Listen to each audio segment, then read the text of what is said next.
ang bahay ni Kuya Alex at ni Ate G.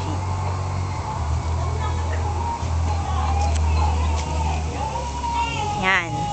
Ito yung aquarium. Yan. Papasok na ako sa salas. Ito ang salas.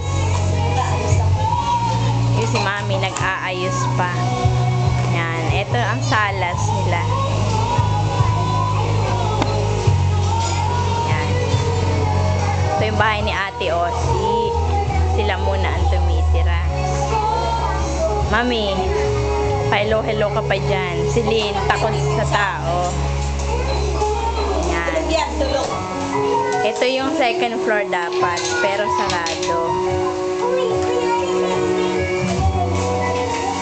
Pupuntahan ko muna yung isang kwarto nila. Ito, ang kwarto nila ng mga bata. Yan.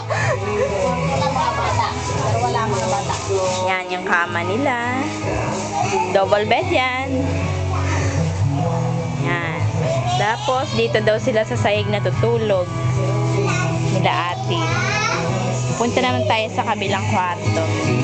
Sa salas muna. Ito yung dining room nila. Ito pa rin.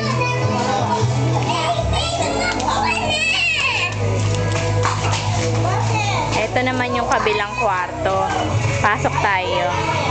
Ayan, nakasarado pa. Kay nanay yata ito.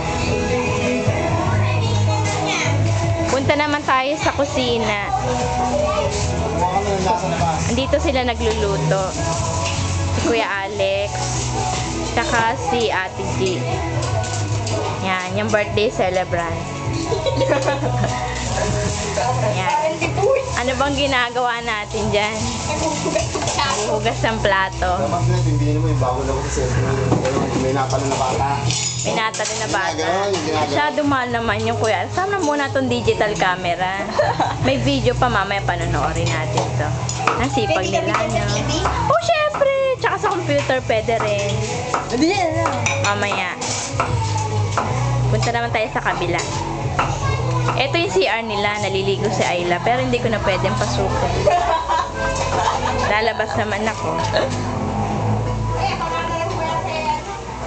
Oo. Hindi, papanoorin niyo mamaya. Andito naman si nanay, nagluluto ng mga handa. Kumaway-kaway ka naman, nay. Di ba, ni? Kasali talaga yan. Para mapanood natin to mamaya.